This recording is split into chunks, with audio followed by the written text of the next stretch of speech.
pendidikan Islam itu pada dasarnya berbeda dengan pendidikan agama Islam. Dan perlu kita ketahui bahwa hampir 80% dari satuan pendidikan Islam itu adalah satuan pendidikan perjuangan.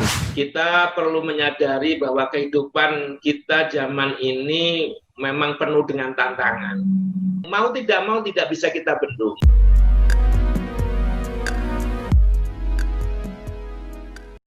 Assalamualaikum warahmatullahi wabarakatuh.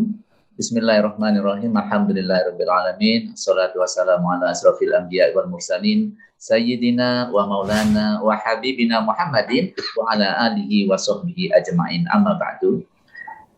Pemirsa channel Sekolah Sabillah yang berbahagia, hari ini alhamdulillah kita dipertemukan oleh Allah Subhanahu wa taala dalam rangkaian dialog pendidikan Islam sebagai salah satu program dari Sabillah Mendidik Indonesia, di mana dialog pendidikan Islam ini mengulas bagaimana pendidikan Islam yang dilaksanakan di negara kita, yaitu negara Indonesia tentunya.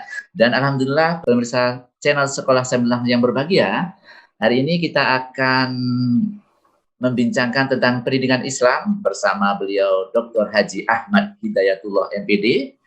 Beliau ini sekarang menjabat sebagai Kepala Subdirektorat Kurikulum dan Evaluasi Direktorat Kurikulum Sarana Kelembagaan dan Kesiswaan Madrasah Direktorat Jenderal Pendidikan Islam Kementerian Agama Republik Indonesia. Ini panjang sekali nih jabatannya ini. Kita sapa dulu nggih. Assalamualaikum Bapak Dr. Ahmad Hidayatullah yang berbahagia. Waalaikumsalam warahmatullahi wabarakatuh. Bagaimana kabarnya hari ini, Bapak? Sehat-sehat, alhamdulillah, pantunganipun sedaya. Walaupun ini pandemi corona masih terus ini, Pak ya. Oh iya. Melayani masyarakat. Tetap beraktivitas nih, Pak. Tetap. Baik, Pak Ahmad ya. Kalau kita membincangkan tentang pendidikan Islam, jenengan ini kan sudah berkecimpung ya di lembaga pemerintahan yang menggeluti dunia pendidikan, terutama pendidikan agama. Dan dalam ini kita akan fokuskan kepada pendidikan agama Islam, Bapak ya. Kalau kita bincangkan tentang pendidikan Islam, Bapak, apa sih yang menjadi landasan pendidikan Islam yang disemaikan selama ini di Kementerian Agama Republik Indonesia ini, Bapak? Ya, terima kasih, Pak. Alhamdulillah, tampaknya sebelum saya menjawab pertanyaan Pak Maskur, perlu saya jelaskan dulu bahwa pendidikan Islam itu pada dasarnya berbeda dengan pendidikan agama Islam, Pak Maskur. Bahwa pendidikan Islam ini adalah program yang diimplementasikan untuk menangani program pendidikan, baik pendidikan agama maupun pendidikan keagamaan. Kalau pendidikan agama Islam itu hanya fokus kepada pembelajaran atau program kurikulum pendidikan agama Islam. Kalau di sekolah umum itu PAI, kalau di madrasah itu ada 5, yaitu Quran Hadis, Akidah Akhlak, Fikih, SKI, dan Bahasa Arab. Sedangkan pendidikan Islam itu meliputi lembaga-lembaga yang menangani pendidikan yang berciri khas Islam. Yang pertama adalah madrasah, kemudian pondok pesantren, kemudian juga termasuk dinia, kemudian pendidikan kesetaraan, termasuk juga perguruan tinggi keagamaan Islam dan lain sebagainya. Nah, terkait dengan ruang lingkup pendidikan Islam yang demikian, maka untuk menjawab pertanyaan Pak Maskur bahwa pendidikan Islam ini dikelola atau diprogramkan oleh pemerintah pada dasarnya untuk memperkuat basis sumber daya manusia Indonesia yang dimana mayoritas penduduk kita ini adalah Islam, maka kualitas sumber daya yang banyak ini harus punya daya dukung yang kuat terhadap pembangunan dan pencapaian cita-cita, visi, dan misi negara Indonesia. Kalau untuk tahun 2024 yaitu untuk mencapai Indonesia yang maju, Indonesia yang berdaulat, kemudian adil dan makmur. Ini yang menjadi konsen kita di Kementerian Agama untuk menyelenggarakan program pendidikan Islam untuk memberdayakan berbagai bentuk layanan pendidikan kepada masyarakat dengan mengutamakan pendidikan yang terintegrasi, berciri khas keislaman yang mampu mewujudkan Indonesia emas, Indonesia di masa yang datang yang lebih maju, kemudian berperan di masyarakat dunia dan mampu menyejahterakan, memakmurkan masyarakat, bangsa dan negaranya. Demikian, Mbak Maskur. Oke, berarti perlu digarisbawahi ada perbedaan ini, Pak ya, antara pendidikan Islam dengan pendidikan agama Islam ini, Pak. Betul, ya. Berarti pendidikan Islam dalam ini lebih luas cakupannya ini, Pak Ahmad. Iya. Dan keduanya ini dinaungi oleh Kementerian Agama, Pak, kalau di negara kita. Iya. Berarti ini luas sekali ini cakupannya ini, Pak. Betul.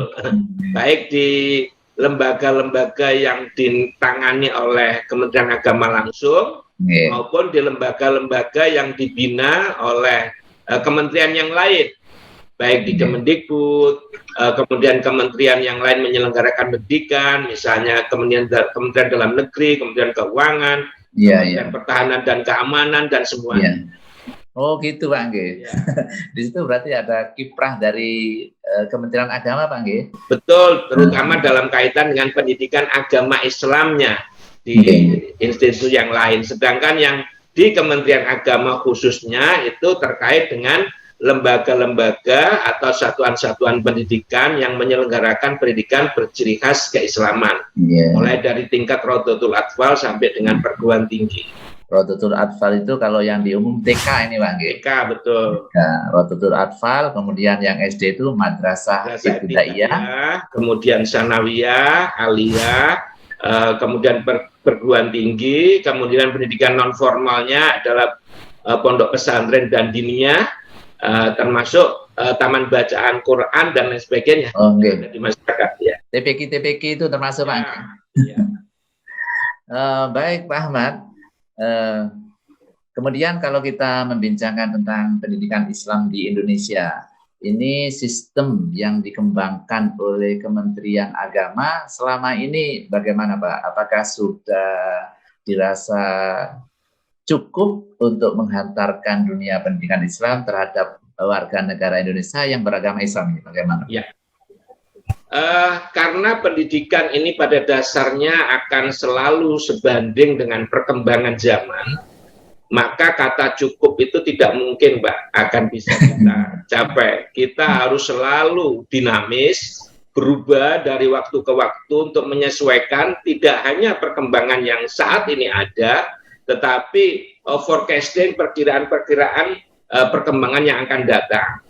Sedangkan landasan pendidikan Islam itu sama dengan landasan pendidikan nasional, yaitu berdasarkan Undang-Undang Dasar 1945, kemudian Undang-Undang Pendidikan Nasional, kemudian dipadukan dengan peraturan-peraturan yang dihasilkan oleh kementerian dan lembaga, yang semuanya nanti kita proyeksikan bagaimana mengantarkan anak-anak Indonesia, anak bangsa ini bisa mampu eksis di masanya dalam berkaitan dengan membangun bangsa dan berkiprah untuk kemaslahatan masyarakat dunia.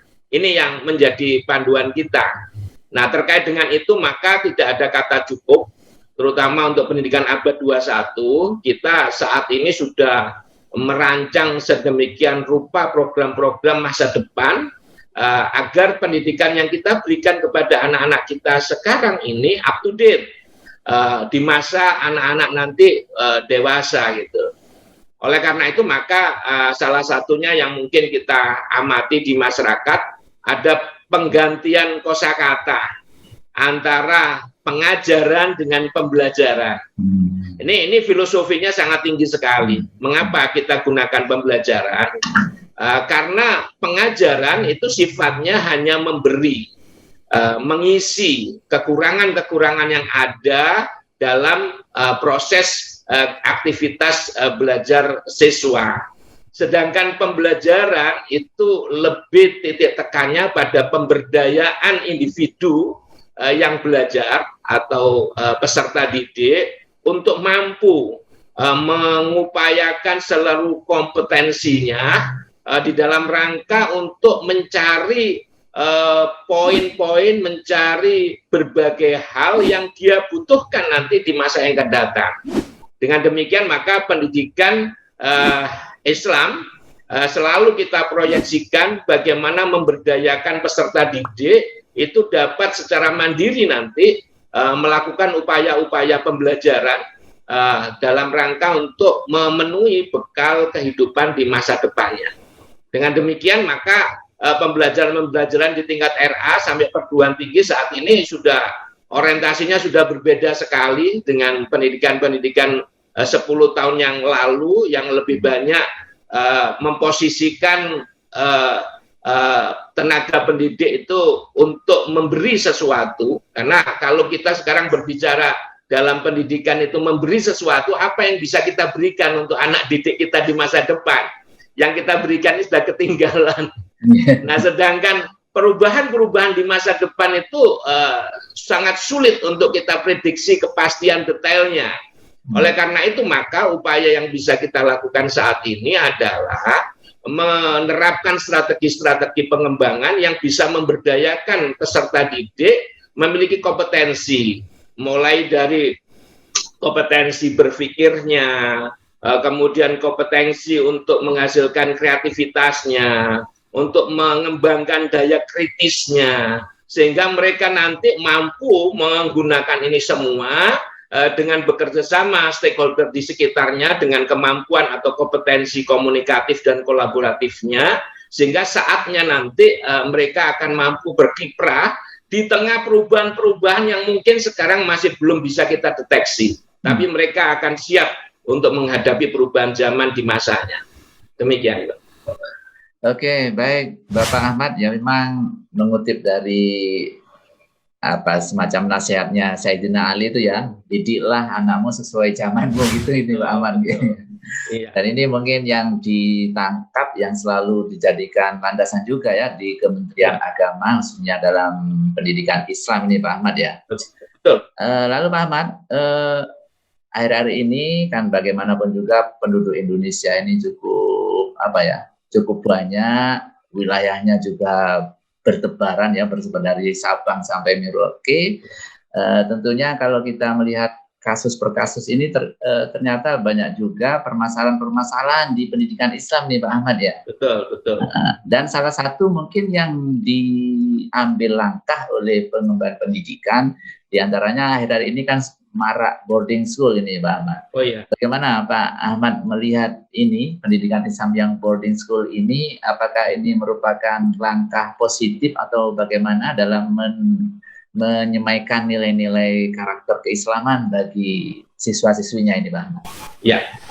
Sebelum saya akan mengomentari khusus untuk boarding school Pak, seperti pengantar dari Pak Maskur awal, jadi memang benar di dalam kebijakan pendidikan Islam kita memperhitungkan berbagai variabel yang ada di satuan pendidikan kita dari Sabang sampai Merauke yang begitu beragam, dan perlu kita ketahui bahwa hampir 80% dari satuan pendidikan Islam itu adalah satuan pendidikan perjuangan, Pak. Maksudnya satuan pendidikan perjuangan itu adalah satuan pendidikan yang digagas oleh masyarakat yang kemampuannya sebenarnya dari sisi finansial, dari segi segala kemampuan ekonominya itu belum tentu memiliki kemampuan yang mumpuni. Tapi karena daya juangnya yang tinggi, ingin berkontribusi untuk membangun pendidikan bangsanya, terutama umat Islam, maka itu bergerak. Karena dari struktur postur pendidikan agama Islam, khususnya di madrasah, 95% kita itu adalah madrasah swasta. Dari madrasah swasta yang 95% itu hampir sekitar 80%-nya itu adalah lembaga-lembaga pendidikan yang dibina oleh yayasan yang kondisi ekonominya itu layak mutu tidak hidup dan tidak mati gitu, tapi daya juangnya tinggi. Nah, oleh karena itu maka di dalam kebijakan pendidikan Islam kita menyiapkan berbagai varian kebijakan yang bisa diterapkan di setiap lembaga, dan yang lebih penting lagi kita menyusun sebuah instrumen-instrumen yang memberikan peluang kepada lembaga-lembaga untuk melakukan pemberdayaan. Yang paling terkenal saat ini yang baru kita hasilkan 2 tahun ini adalah keputusan Menteri Agama nomor 184 tahun 2019 tentang implementasi pedoman implementasi kurikulum di madrasah, yang di sana memberikan potensi perkembangan peluang madrasah itu melakukan sebuah revolusi pembelajaran yang berbasis dengan kondisinya masing-masing, sehingga mereka tidak punya lagi batas-batas keraguan, batas-batas ketakutan untuk berinovasi dan berkreasi. Nah, salah satunya nanti bentuknya itu bisa dalam bentuk boarding. Boarding ini di pendidikan Islam hanya salah satu bentuk upaya kita dalam mengkreasi varian layanan pendidikan. Nah, terkait dengan boarding school ini memang sangat strategis, apalagi kalau kita manage boarding itu tidak hanya sekedar sebagai tempat tinggal, tetapi boarding ini sebagai satuan sistem di dalam kurikulum pendidikan di satuan pendidikan itu, ini punya kontribusi yang luar biasa.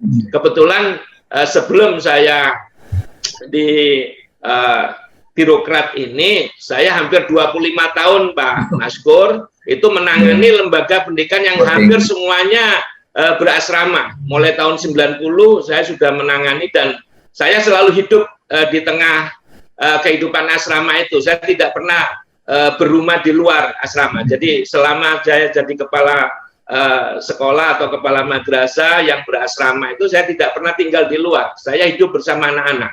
Karena kita mewarisi model pendidikan asli Indonesia, pesantren, ya. Mana pesantren itu besarnya itu bukan karena bukan hanya karena sistem pengelolaan dan sebagainya, tetapi keberhasilan di pesantren itu karena keistiqomahan kita sebagai pengelolanya untuk ikut bersama. Kalau kiai-kiai kita itu mengatakan kita lunggui. Jadi kita lunggui, kita itu duduk bersama-sama, anak-anak itu kita lindungi. Mulai dari bangun tidur, sampai nanti tidur kembali malam, sampai bagaimana riyadhah malamnya, itu kita kawal betul. Nah, apabila pendidikan boarding ini kita kelola dengan satu kesatuan sistem yang demikian, ini hasilnya luar biasa. Dan di dalam KMA 184 tahun 2019, yang kita lahirkan di sekitar bulan Mei tahun 2019 ya, itu perintisannya sejak tahun 2018, sebelum di Kemendikbud ada kemerdekaan belajar yang dideklarasikan oleh Pak Mas Menteri sekitar bulan November tahun 2019. Kita 2 tahun sebelumnya Pak Maskur itu sudah punya yang namanya revolusi pembelajaran di madrasah. Revolusi pembelajaran inilah yang mendongkrak kita untuk kreatif membangun sistem pendidikan yang mampu memberdayakan anak didik kita betul-betul bisa mumpuni mengisi kompetensi lahir maupun batinnya untuk masa depannya. Nah, salah satu yang paling efektif adalah melalui boarding school tadi. Apabila kita rangkai dalam sebuah konsep sistem pendidikan di satuan pendidikan itu. Jadi boarding bukan hanya sekedar tempat tinggal, tapi dia merupakan satu bagian sistem pendidikan yang kita kelola menyeluruh. Dengan kesatuan para pendidiknya hidup di dalamnya. Jadi jangan sampai kita membangun boarding, guru-gurunya tetap tinggal di luar. Segala macam itu nanti jadi kos-kosan, Mbak. Jadi kos-kosan yang hanya kita serahkan pada 1-2 orang musyrif atau pendamping murabi itu nggak akan bisa menyelesaikan masalah, justru nanti akan membuka masalah. Sederhana saja tinjauannya. Kalau di rumah mereka itu 2 orang tua fokus kepada anaknya 2:1. Nah, sedangkan di satuan pendidikan perbandingannya jelas tidak mungkin 2:1, 1 banding berapa kan gitu. Oleh karena itu untuk bisa mengefektifkan pemantauan kita, pendampingan kita, pembinaan kita, karena anak-anak itu tidak cukup hanya kita bina, tapi harus kita dampingi. Tidak cukup hanya kita dampingi, tapi harus kita selami kan gitu. Nah, dengan demikian maka keberadaan guru, keberadaan kepala madrasah atau kepala sekolah di boarding school itu sangat esensi, sangat urgen. Dan itu saya alami selama 25 tahun di berbagai tempat yang kalau ada yang mengatakan mengapa kok bisa berhasil begitu, itu bukan karena kepintaran kita, bukan karena apa, tapi karena ketelatenan, keistiqomahan. Kita ingat ajaran kiai-kiai kita. Yang mendatangkan karomah itu bukan sesuatu yang teori yang tinggi-tinggi, tapi yang mendatangkan karomah itu adalah istiqomah. Istiqomah itulah yang mendatangkan karomah. Salah satu wujud keistiqomahan pengasuh pesantren itu adalah keberadaan kiai yang istiqomah di dalamnya. Begitu juga boarding, saya pikir adalah keistiqomahan kita untuk mendampingi anak-anak hidup. Karena anak-anak ini yang dibutuhkan bukan hanya pelajaran di kelas, tapi bagaimana pendampingan kehidupannya untuk bekal masa depannya. Mungkin begitu, Pak Mas Gus. Dan ini di era yang serba global, teknologi canggih semacam ini masih relevan ini, Pak Ahmad, nggih, untuk istiqomah ini? Tentunya boardingnya, sistem boardingnya yang memang tidak bisa dikelola seperti zaman-zaman dulu. Landasan paradigmanya, mindsetnya boarding itu ya kita sesuaikan dengan perkembangan zaman. Tetapi letak keberadaan kita semua untuk di dekat anak itu saya pikir tidak akan tergilas oleh perkembangan itu, karena perkembangan itu tidak akan menafikan kebutuhan terhadap anak-anak untuk selalu didampingi oleh orang tua. Di dalam boarding school kita ini punya peran kedua, selain sebagai pembina, pengasuh, tetapi juga sebagai pengganti, wakil, wali orang tua untuk mendampingi anak-anak hidup. Itu esensi boarding. Berarti memang menghadirkan suasana pesantren dulu, yang salaf itu, Pak Ahmad ya, ke dalam boarding school yang modern gini, Pak Ahmad. Iya, intinya memang di situ.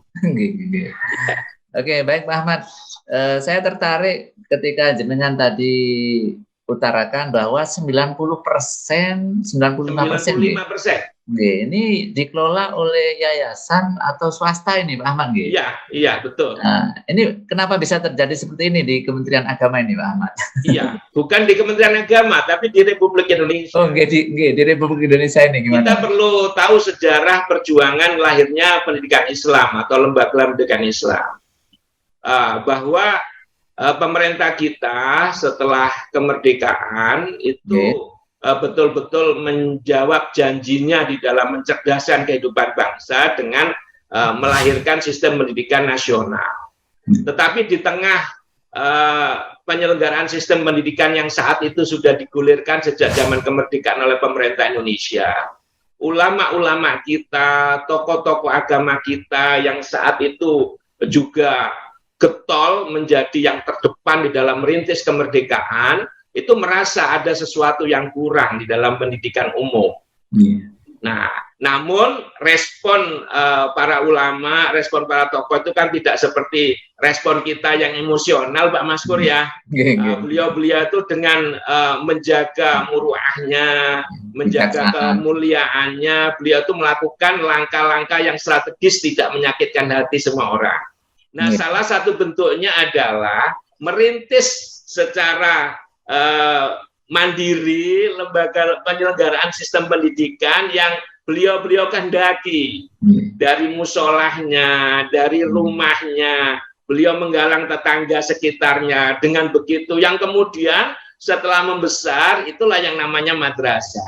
Dan itu pun pengakuan di Indonesia, madrasah itu baru diakuinya sejak tahun 1975 loh Pak Maskur. Padahal sebelumnya sudah lama. Ada jarak. Pendidikan nasional itu dilahirkan sejak tahun 1945, tetapi khusus untuk pendidikan madrasah itu baru legitimasinya itu di tahun 1975, 30 tahun kemudian. Itu legitimasinya. Karena apa? Ya memang merupakan buah dari perjuangan tokoh-tokoh kita, ulama-ulama kita, kiai-kiai kita yang dengan sabar telaten menghadirkan, menunjukkan kepada pemerintahan kita, ini loh pendidikan yang kita kehendaki, yang seperti ini. Kita tidak banyak protes, kita tidak demo, tapi kita menunjukkan hasil. Setelah pemerintah melihat ada sebuah profil pendidikan yang sangat bagus, yang ideal, kemudian tahun 1975 diakomodir dalam sistem pendidikan nasional, dan seterusnya berkembang.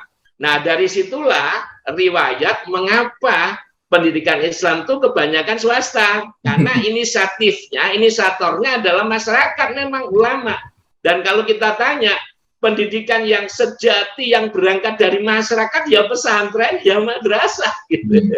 Yang memang diinisiasi oleh masyarakat, betul mulia, karena itu persentasenya 95%. Oleh karena itu pemerintah kita sekarang, khususnya di Kementerian Agama, kita menelurkan sebuah jargon utama. Dengan upaya masyarakat yang selama ini sudah berkiprah dalam pendidikan, maka sudah sepantasnya kami melahirkan jargon, yaitu bakti negara, bakti Kementerian Agama untuk umat. Nah, oleh karena itu sekarang perhatian Kementerian Agama kepada lembaga-lembaga satuan pendidikan Islam itu bukan kita membantu, Pak Maskur. Bukan kita itu mengasihani, tidak.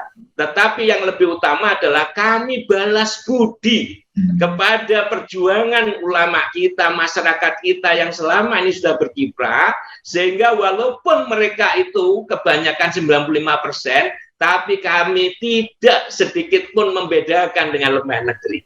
Kami layani sepenuhnya sesuai dengan kemampuan kami, agar lembaga-lembaga swasta yang sudah hasil kiprah masyarakat sejak awal ini, kemudian kami berikan bukti balas budi kami dari pemerintah untuk memberikan fasilitas-fasilitas mulai dari software maupun hardware, agar lembaga-lembaga pendidikan ini menjadi lembaga pendidikan terdepan di masa yang akan datang. Gitu, Pak. Oke. Dengan demikian muncul yang 95% ini merupakan peran serta masyarakat ini, Pak ya, dapat dikatakan sebagai itu. Dan untuk itu pemerintah ini sudah ya memang dalam bahasa Pak Ahmad tadi ini balas budi ini Pak Ahmad ya. Padahal kita balas budi. Kan sebenarnya memang kalau kita merujuk kepada Undang-Undang Dasar, ini kan kewajiban pemerintah untuk mencerdaskan kehidupan bangsa ini. Betul. Oke. Lalu selama ini yang tentang kesejahteraannya ini bagaimana Pak Ahmad nih terhadap mereka-mereka ini Pak Ahmad? Ya, di sini kesejahteraan kita pilih minimal menjadi dua, Pak Maskur. Satu adalah kesejahteraan lembaganya, yang nanti orientasinya adalah kepada kualitas layanan ya. Ini memang menjadi konsen kita. Kita mengembangkan kesejahteraan lembaga ini mulai dari sistem pendidikannya tadi dengan lahirnya keputusan Menteri Agama nomor 184 yang memberikan ruang inovasi, kreasi, agar madrasah itu walaupun di desa-desa, walaupun sederhana, tapi kiprahnya itu tidak kalah dengan Finlandia kan gitu ya, tidak kalah dengan Australia, tidak kalah dengan Korea dalam sistem penyelidikannya. Kita nggak hanya melihat dari fasilitas fisik, Kemudian begitu juga terkait dengan fisiknya, kita juga perhatikan. Sekarang ini ada yang namanya program SBSN, kemudian ada program bantuan pemerintah untuk madrasah swasta, itu semuanya akan kita upayakan. Kemudian yang secara umum ada BOS, PIP, sebagaimana di sekolah juga. Selain itu kita juga bekerja sama dengan berbagai pihak swasta, baik di dalam maupun luar negeri, Pak Maskur, karena kita juga menyadari anggaran kita terbatas, dan tanggung jawab kita untuk membalas budi jasa para pahlawan, jasa para ulama, tokoh tadi cukup besar itu, maka kami harus kerjasama dengan berbagai pihak, CSR dan segala macam. Ini kita upayakan untuk mensejahterakan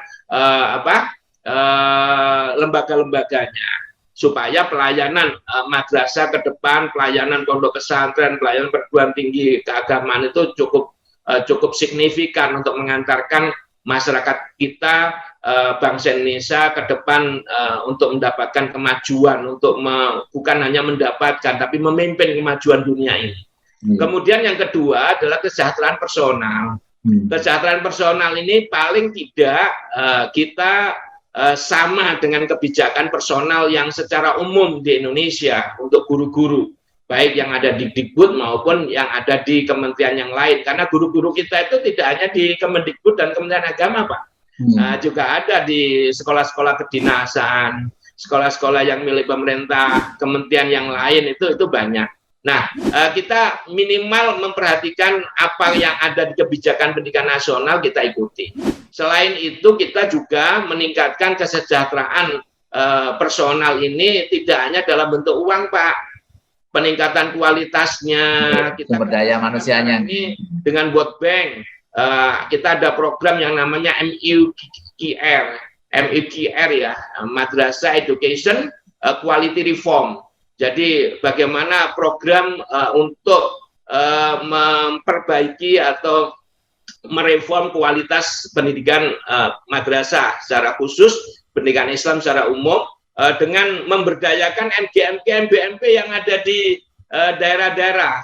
Nah, ini mulai Januari 2021 ini sudah marak-maraknya, sudah kita rintis perencanaannya di tahun 2020 kemarin, termasuk juga bagaimana kita mensupport sistem assessment kompetensi siswa Indonesia, aksi, kemudian bagaimana kita memberdayakan kualitas guru dengan kita nama-nama besarnya masih sama dengan nama-nama besar yang ada di kementerian lain, misalnya pendidikan kompetensi, peningkatan kompetensi berkelanjutan segala macam. Tapi kontennya itu kita perkaya melalui kerjasama dengan berbagai pihak tadi, Pak, untuk mensupport kesejahteraan personal. Minimal kita berharap guru-guru yang ada di lembaga-lembaga pendidikan Islam, baik pondok pesantren, madrasah, perguruan tinggi, itu confident, substansinya itu naik, Pak. Karena mereka disupport betul konten-konten pembelajarannya yang up to date, bahkan melampaui masa kebutuhan sekarang untuk proyeksi masa yang datang, sehingga kiprah mereka di dalam pendidikan itu betul-betul signifikan. Itu bagian dari kesejahteraan personal yang sedang kita bangun sekarang. Gitu. Oke. Ini Pak Ahmad, ini permasalahan berikutnya Pak Ahmad. Ternyata di lingkungan pendidikan Islam itu ya, yang selama ini muncul ideologi-ideologi yang dalam tanda petik itu radikal ini Pak. Ini bagaimana ini tanggapan dari Kementerian Agama ini Pak Ahmad? Ya, betul. Mau tidak mau ini juga menjadi bahan perenungan kita bersama. Bahwa kehidupan bangsa kita itu senantiasa mengalami tantangan ujian ya. Dan ini sebenarnya bukan hanya PR untuk lembaga pendidikan Islam, tapi ini PR untuk bangsa Indonesia. Dengan makin kuatnya komunikasi melalui dunia informasi teknologi yang mendekatkan antara wilayah satu dengan wilayah yang lain, yang kemudian secara manfaat ini besar sekali, tetapi secara dampak negatif itu juga tidak boleh kita anggap ringan.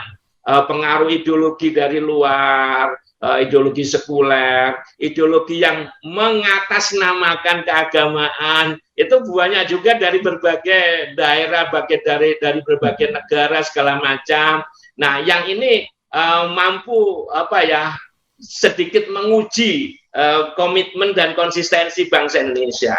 Mau tidak mau Kementerian Agama harus yang terdepan di dalam menangani, terutama terkait dengan isu-isu yang ada hubungannya dengan keagamaan.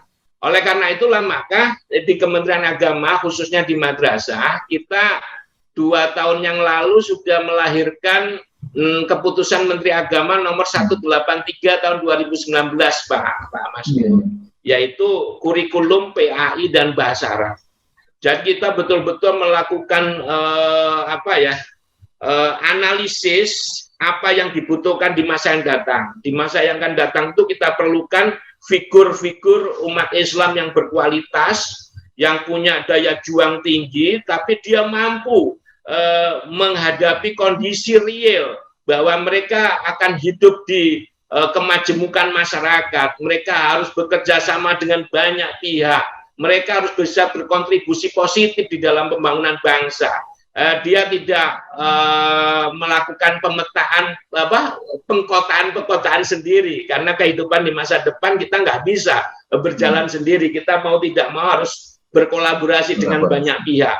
Nah, dalam kaitan itulah maka kurikulum kita betul-betul kita identifikasi, mulai dari pelajaran agama sampai bagaimana implementasi kurikulum yang sifatnya mata pelajaran umum yang desain umumnya ada di Kemendikbud. Itu pun kita juga kawal implementasinya di lapangan. Dengan demikian maka kita memastikan bahwa pendidikan Islam, pembelajaran-pembelajaran yang berlangsung di lembaga-lembaga pendidikan Islam maupun materi-materi substansi pendidikan agama yang ada di sekolah-sekolah umum, itu kita pastikan nilainya adalah mengantarkan bangsa Indonesia untuk hidup di masa yang akan datang yang serba majemuk, tetapi dia tidak akan ketinggalan kekuatan akidahnya. Dia akan tetap amal solehnya diutamakan dan betul-betul untuk mewujudkan Islam rahmatan lil alamin. Gitu Pak Mas. Oke, terima kasih Pak Ahmad. Dan memang itu ya tanggung jawab kita semua nih Pak Ahmad ya, tidak hanya Kementerian Agama, ini permasalahan bangsa ini termasuk. Iya. Oke, baik Pak Ahmad, ini yang terakhir ini tentang pendidikan Islam, mungkin ada pesan dari Pak Ahmad ini terhadap lembaga pendidikan Islam dan juga masyarakat Islam khususnya di Indonesia di tahun 2021 ini, Pak Ahmad. Monggo Pak Ahmad. Pertama, untuk masyarakat Islam secara umum, kita perlu menyadari bahwa kehidupan kita zaman ini memang penuh dengan tantangan. Ada medsos yang ada di sekitar kita setiap hari, yang isinya komentarnya berbagai macam. Kemudian kita mendapatkan fakta juga, tantangan kehidupan, intervensi luar negeri segala macam yang mau tidak bisa kita bendung. Ini membutuhkan kemampuan masyarakat untuk memilih dan memilah informasi mana yang patut kita terima, informasi mana yang bisa kita terjemahkan, informasi mana yang harus kita luruskan. Oleh karena itu, saya berharap masyarakat Indonesia punya semangat untuk meningkatkan kemampuan pembelajaran. Jadi kita harus bisa menghasilkan yang namanya learning community, komunitas-komunitas pembelajaran untuk meningkatkan literasi kita. Mengapa sih kita ini masih muda diombang-ambingkan dengan fitnah, diombang-ambingkan dengan adu domba? Karena kita harus juga introspeksi, kemampuan literasi kita rendah. Kita masih senang mengatakan sesuatu katanya orang.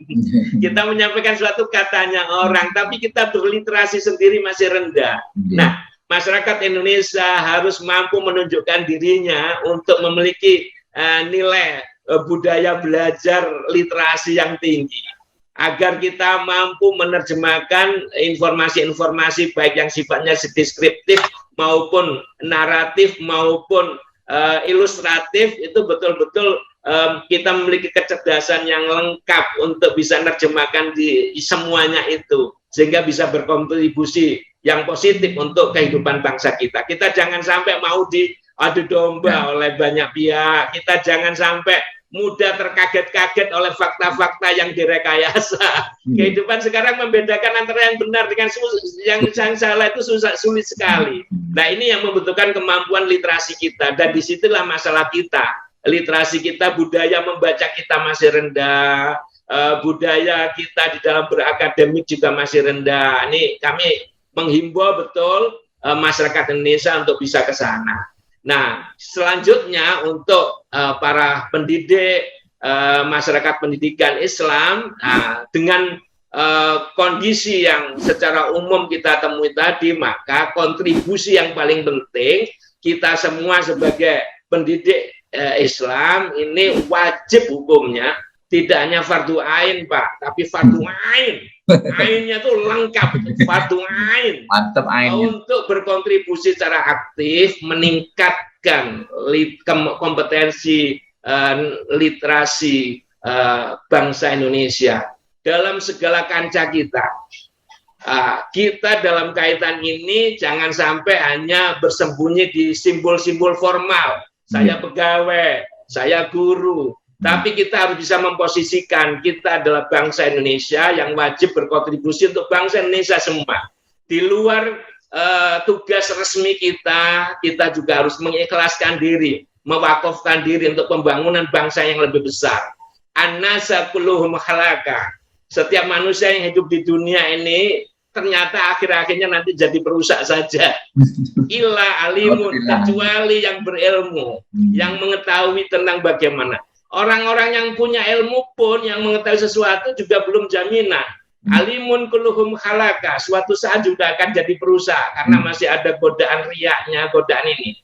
Oleh karena itu, illa mukhlisun, kecuali orang-orang yang ikhlas. Oleh karena itu, saya menghimbau diri saya, menghimbau kita semua, masyarakat pendidik, masyarakat bangsa, untuk selalu mengutamakan keikhlasan sebagai basis dari kehidupan kita, basis perjuangan kita, agar kita bersama-sama mampu mewujudkan Indonesia yang berdaulat, Indonesia yang maju, Indonesia yang mampu membuktikan keadilan, kesejahteraan, dan kemakmuran untuk masyarakatnya.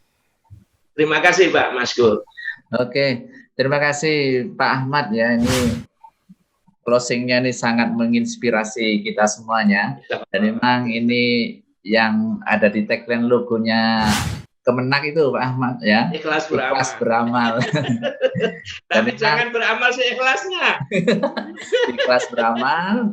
Dan ini harus dilaksanakan secara istiqomah, gitu ya, istiqomah. Ini kata kuncinya Pak Ahmad, nggih. Nggih. Terima kasih Pak Ahmad atas waktunya dan kesempatannya serta motivasinya dan ilmunya ya bagi kita semuanya, khususnya amin.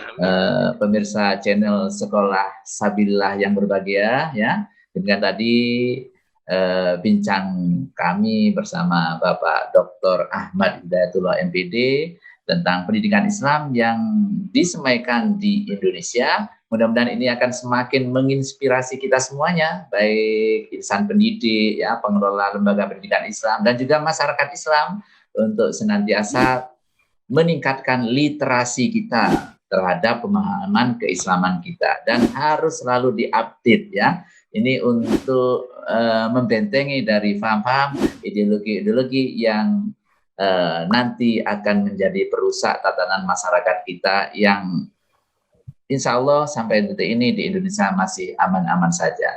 Baik, terima kasih Bapak Ahmad ya atas kesempatannya dan pemirsa channel Sekolah Sabillah yang berbahagia. Demikian dari saya, ada kurang lebihnya saya mohon maaf yang sebesar-besarnya. Wallahu muwaffiq ila aqwamit thoriq. Assalamualaikum warahmatullahi wabarakatuh. Waalaikumsalam warahmatullahi wabarakatuh.